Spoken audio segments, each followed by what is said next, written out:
I never thought I'd hear my own father say it. You're just an employee. Not in a joking way. Not in passing.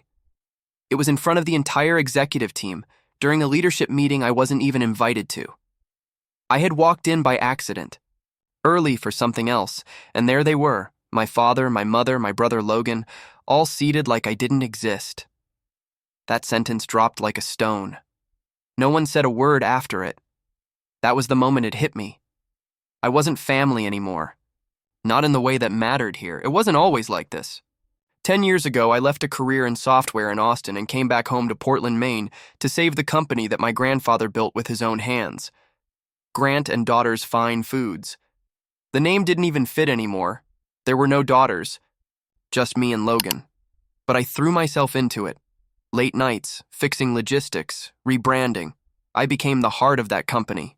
Everyone said so, except the people who shared my last name. You know that feeling, when you give everything you have and somehow end up the villain in someone else's story? That's what happened to me.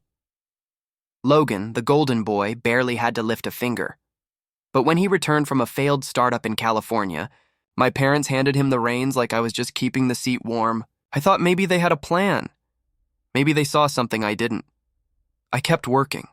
I kept building. Until the deals I nurtured were torched. Until my team started looking to Logan for direction. Until silence became the loudest answer I got. From the people at the top. I started to notice the cracks. Things that didn't add up. Financial gaps that no one could explain. Meetings I was excluded from. It wasn't just favoritism. It was something deeper. Something hidden. The more I pulled at the thread, the more it all unraveled.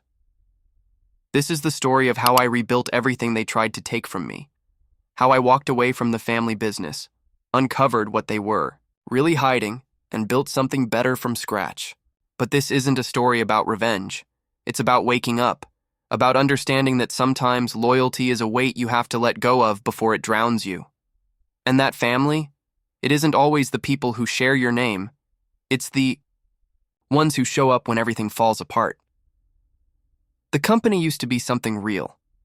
Grant and Daughters Fine Foods wasn't just a brand. It was part of our town's story. My grandfather started it out of his garage, smoking salmon and packaging it by hand. People still talk about how he used to give free samples to neighbors during the holidays. Back then, it wasn't about growth strategies or market share. It was about pride in what you made and feeding people well. I grew up around the scent of smoked meats and the constant hum of machinery. As a kid, I'd ride my bike to the factory after school just to hang out in the break room, eat vending machine snacks, and watch how things ran. I used to think it was magic, the way everyone had their role, how the machines clicked like clockwork, how even the old guys with bad knees moved with a sense of purpose. That place felt alive, and it felt like it would always be there. But magic fades. When I left for college, the company was already losing ground. Big chains were taking over, food trends shifted, and the equipment was outdated. My father, Martin, was too proud to change. He kept doing things the old way, even when it stopped working. He'd walk through the plant like nothing was wrong, even as orders dropped and bills piled up. He'd say, "We just need to ride it out." But riding it out became bleeding slowly. And while all that was happening, Logan was in high school, barely lifting a finger. My mom used to say, "He's just a late bloomer," while he coasted through classes and partied through summers. Meanwhile, I was obsessed with building something of my own. I taught myself to code. I landed an internship at a top firm in Texas before I even graduated. I wanted to do something different, make something digital, scalable, clean. But deep down, I always knew I'd come back someday. Not out of obligation, out of love. Because no matter how far I went, that factory, those people, they were in my blood. It was the sound of home. So when the call came, when my mom said, "We don't know what to do anymore," I didn't hesitate. I packed my life into a trailer, left Austin, and drove home. I didn't know exactly what I was walking into. But I believed I could help. I believed they wanted saving. Coming back wasn't glamorous. There were no welcome banners, no grateful speeches, just a warehouse that smelled like rust and failure, and a mountain of invoices we couldn't pay. I walked into the office and it was like time had frozen. Same. Flickering fluorescent lights. Same dusty files stacked against the wall. Same ancient printer jamming on every other page. But I didn't care. I rolled up my sleeves and started sorting through the mess. I spent the first month sleeping 4 hours a night. I renegotiated supplier contracts, revamped outdated workflows, and learned every corner of our production floor.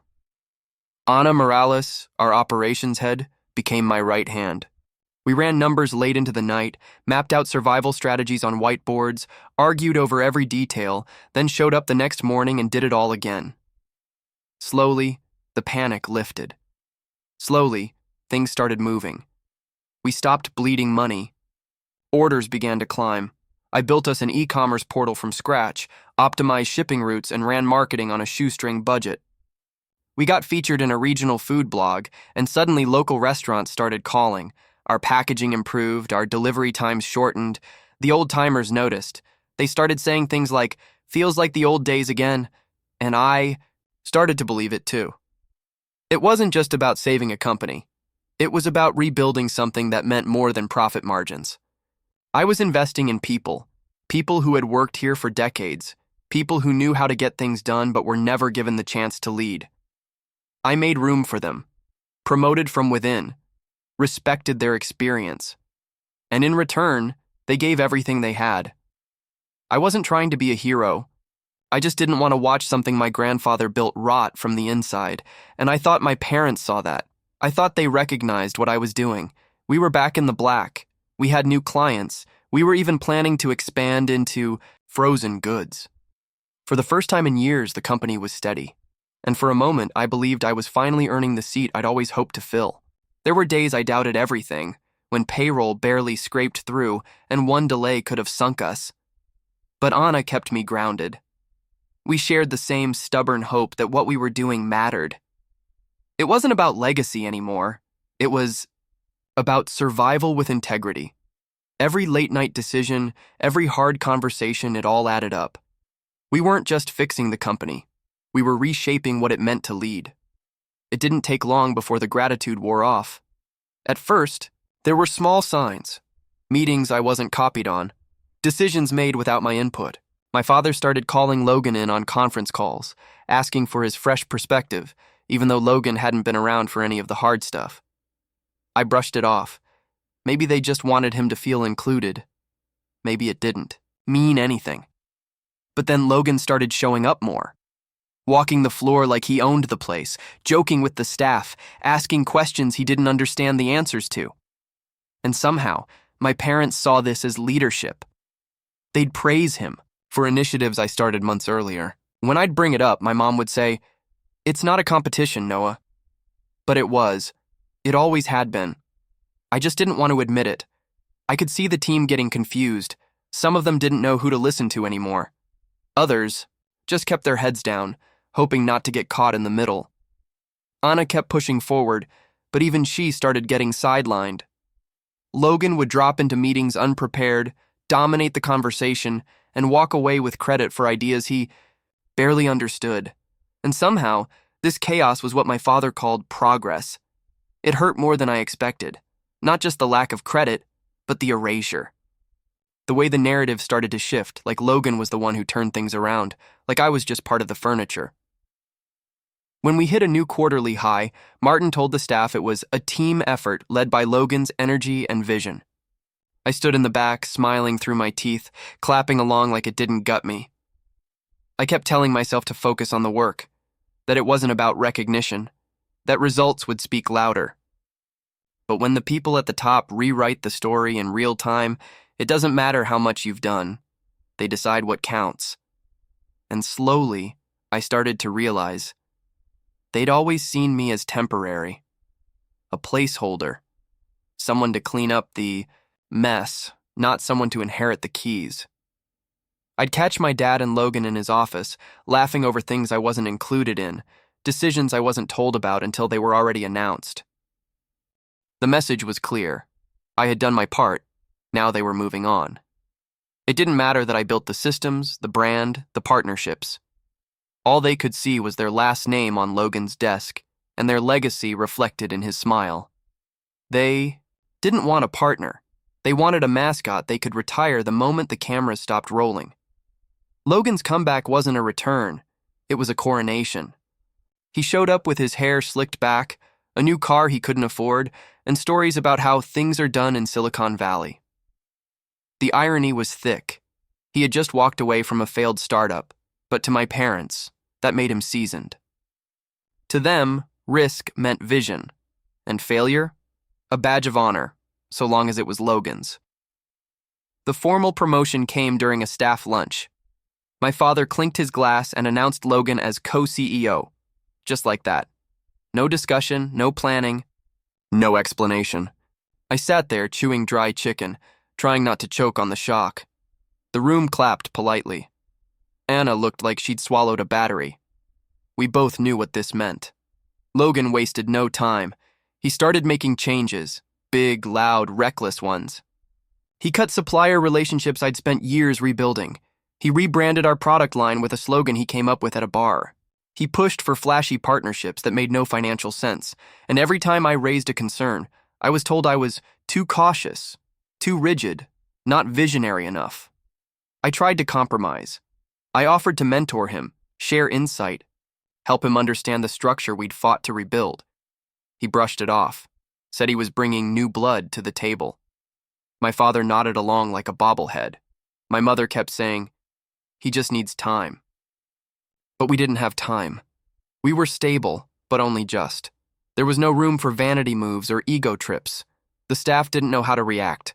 Some tried to humor him, others disengaged. Anna and I held the line for as long as we could, but we were outflanked. Logan had the title, the authority, and worse, he had their blessing.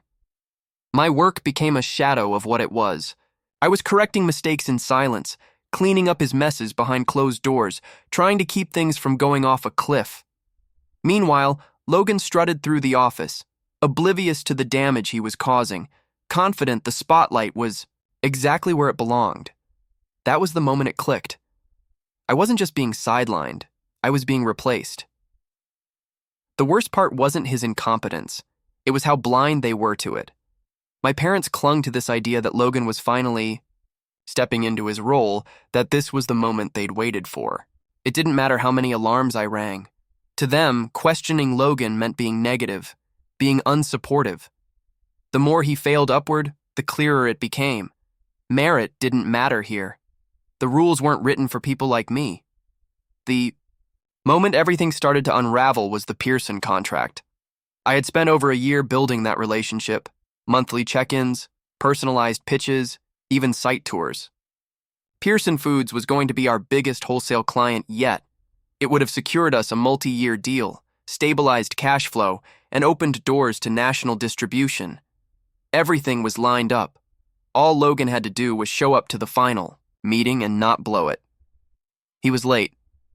He walked in halfway through the presentation, unprepared, wearing a wrinkled polo and reeking of last night.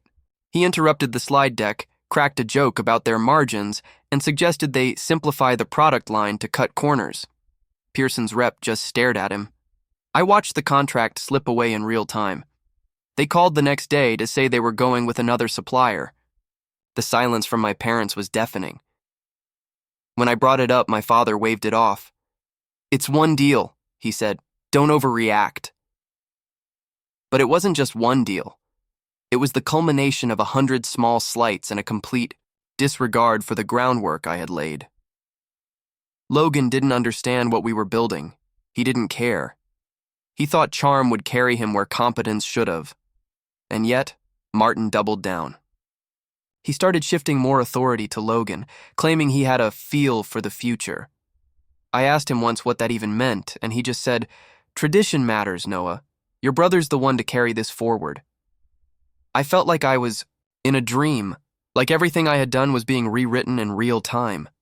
Meetings turned hostile. Logan would undermine me in front of staff, contradict my directives, roll his eyes like a child. My team looked to me for guidance, but the authority wasn't mine anymore. Anna tried to buffer it, but even she started questioning how long we could keep this up. The company was stable, yes, but not bulletproof. And Logan was stress testing it like it was made of steel. I started documenting everything: emails, decisions, mistakes. I didn't know what I was preparing for. I just knew the ground beneath. Me wasn't stable anymore.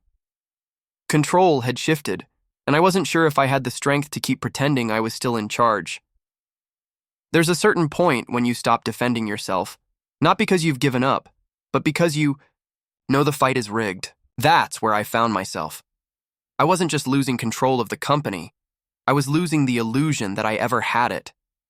It was a stray invoice that finally cracked it open. I wasn't even looking for anything, just cleaning out some old files on the server, trying to find space. And there it was, a payment from 10 years ago signed by my father, routed through a shell company I'd never heard of. The amount wasn't huge, but it didn't belong.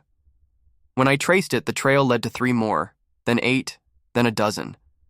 At first I thought it was a mistake, maybe a tax thing, maybe some old vendor we forgot to close out. But the names didn't add up. The routing didn't match any approved vendor list. I asked Anna to take a look without telling her what I'd found. Her face said everything. This wasn't a mistake, it was a cover-up. I dug deeper, quietly. Nights and weekends, old bank records, scanned contracts, emails buried in archive folders. It all pointed back to the same time period, right before I came back from Austin. Right when the company was at its lowest. And slowly, a picture formed. My father had been funneling money. Not stealing exactly, but moving it off the books, hiding losses, borrowing from accounts that didn't belong to him to keep the lights on. My mother knew. Some of the emails had her copied in. She wasn't just aware, she was helping smooth it over. It wasn't just business malpractice. It was betrayal. They hadn't asked for my help because they believed in me. They asked because they were desperate to hide what they'd done, and when I turned the company around when things looked stable again, they panicked. If I stayed, I'd eventually find out. They needed someone they could control, someone who wouldn't ask questions. Someone like Logan. The promotion, the meetings, the narrative shift, it all made sense now. I wasn't just being edged out, I was being silenced. I remember sitting alone in the break room, holding a printout of a forged invoice, and feeling something break inside me. Not rage, not sadness. Just the dull, hollow realization that everything I thought I was working toward had been a lie. They didn't just choose Logan over me, they sacrificed trust to protect their own lies. And in that moment, I stopped trying to win them over. I stopped trying to be the good son. If they wanted silence, I would give them distance instead. That was the night I backed up every file I had, locked my laptop, and walked out without saying a word. I knew I couldn't fix this. I wasn't even sure I wanted to anymore. It didn't happen overnight. At first, it was small things. Orders delayed, vendors complaining, staff quietly leaving. I watched it unfold from a distance. Anna was one of the first to call. She told me Logan had reversed half the changes we'd made, cut costs in the wrong places, and started outsourcing production to a cheaper, unreliable facility. The quality dropped, and with it, customer trust. Then came the PR disaster. A misprinted label on one of the frozen lines led to an allergen warning. It hit the local news. Instead of owning it, Logan doubled down, blaming suppliers, accusing staff. My father defended him publicly, calling it an isolated incident. Internally, though, people were panicking. Orders plummeted. Our biggest restaurant partner dropped the contract. And still, they acted like it was just a phase. I stayed quiet.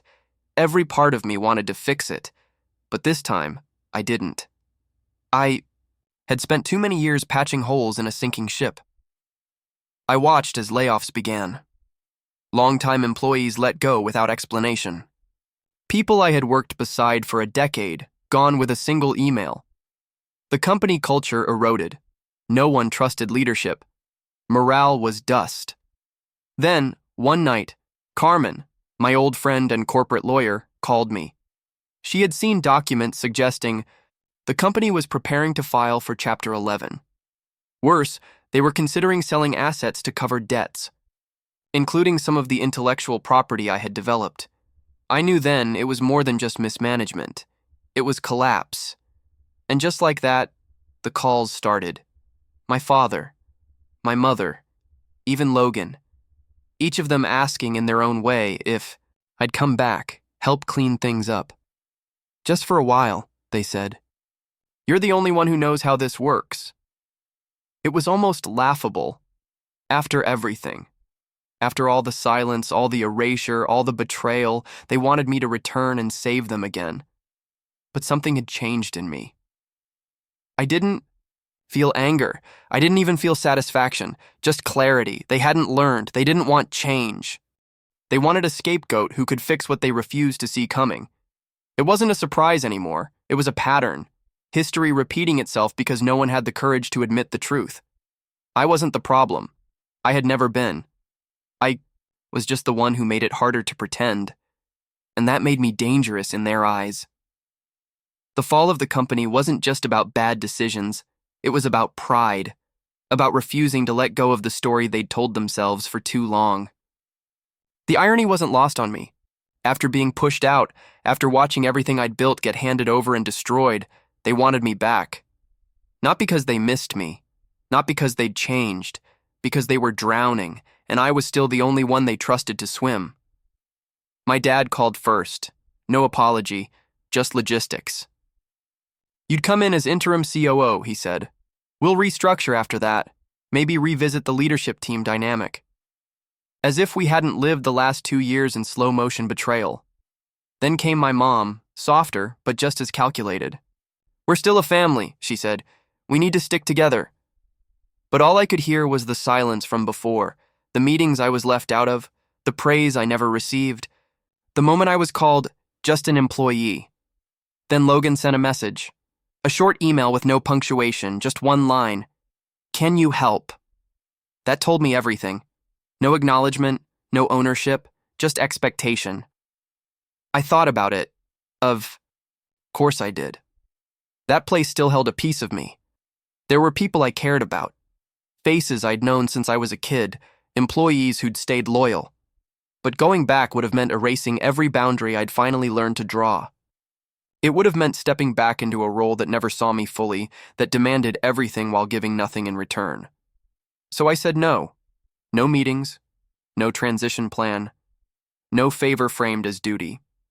I told them I wished the company well, but I wouldn't be involved in any capacity. Not now, not ever. I expected backlash, blame, guilt, some last-ditch emotional swing, but all I got was silence. And in that silence, for the first time in years, I felt free. Saying no wasn't anger. It wasn't revenge. It was liberation. A choice to stop participating in a story that was never written with me in mind. I didn't need them to understand my decision. I didn't need them to agree. The point wasn't reconciliation. It was resolution. For years, I'd twisted myself trying to be what they needed, chasing approval that always stayed out of reach. This time, I didn't explain. I didn't justify. I just closed the door. And the peace that followed? It was the kind you don't even know you're missing until you finally feel it. I didn't plan to start a new company. I just needed space, time to breathe, to think, to figure out who I was without them. But word got around. Old contacts started reaching out. People I'd worked with before, vendors I trusted, even some former employees. They asked what I was doing next. They wanted in. So I started sketching ideas, not just for a food company, but for a new kind of operation. Transparent, sustainable, fair. No backroom deals, no inherited thrones, just real work done right. Carmen helped with the legal framework. Anna left Grant and Daughters and joined me as head of operations. We found a small warehouse outside town and called it True North Provisions. There was no launch party, no press release, just grit. We started small. Local accounts, direct-to-customer orders, partnerships with regional farms. But we did everything with purpose. We paid fairly. We prioritized quality over flash. And slowly it grew. Not because we chased attention, but because people trusted us. We weren't trying to resurrect the past. We were building something new. I hired folks who had been pushed aside or overlooked, people who knew the grind but rarely got the credit, and we thrived. Not overnight, but honestly. month by month, client by client, step by step. True North became more than a company. It was proof that doing things the right way still mattered, that integrity could win, that walking away doesn't mean giving up, it means making room for something better. Every day I showed up knowing exactly who I was and why I was there. No more pretending, no more chasing someone else's version of success. And for the first time, I didn't feel like I was carrying someone else's legacy. I was building my own. There were setbacks, sure, equipment failures, supply chain issues, moments where the stress clawed back in. But the difference now was control. Every decision was mine. Every mistake taught me something. There was no one to impress, no image to uphold, just the work and the people doing it beside me. We built a culture around respect, where feedback wasn't feared, where transparency was a baseline, not a selling point. I saw the change in the team, in myself. We weren't just surviving. We were thriving in a way that felt clean, honest. And when our first full-year profit report came in, it wasn't just a number. It was a milestone. Proof that walking away had been the right choice. That starting fresh had been worth every doubt and sleepless night. The thing about starting over is that it strips away your illusions. All the noise fades. What's left is who shows up when the dust settles. For me, one of those people was Uncle Robert. We hadn't been close. My mother always called him eccentric, said he didn't understand the family business. But he understood me. He showed up one day with a bag of tools and a thermos of coffee. Heard you needed help. With some wiring, he said. He stayed for 6 hours. Never asked questions, never gave advice unless I asked. Just helped. The next day he came back. Then again. Before long, he was part of the team. Quiet, steady, reliable. And it hit me. Family isn't about blood. It's about who shows up, who makes you feel seen, who believes in what you're trying to build, not for their benefit, but because they see you. Uncle Robert didn't want anything from me. He wasn't invested in my success to fix some broken pride. He just liked being useful. And somehow that made him family more than anyone else I'd grown up with. Carmen and Anna became family too. We celebrated holidays in the break room with mismatched chairs and potluck dinners. We laughed more, argued better. Nobody needed to perform or posture. We just worked, supported each other, and built something that mattered. Sometimes I'd catch myself thinking about the grants, about what could have been different. But those moments got fewer, softer. They stopped feeling like regrets and started feeling like lessons. I stopped needing closure from them. I had found something better. Closure within myself. In rebuilding the business, I rebuilt my sense of worth, not from validation, from values, from clarity. From people who chose me not because they had to, but because they wanted to. That's what healed me.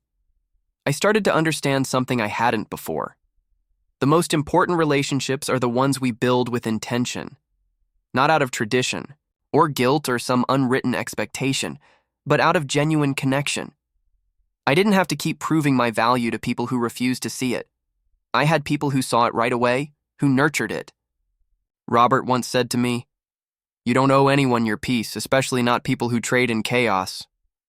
That stuck with me, because I had spent years letting their chaos shape me. And now I was done. These days, my life is quieter. No boardroom battles. No waiting for someone to acknowledge my work. I wake up, make coffee, and head into a place that feels like mine in every way. Not just legally, but spiritually. It's not grand. It's not flashy. But it's honest. I walk the production floor and people smile, not because they have to, but because we trust each other.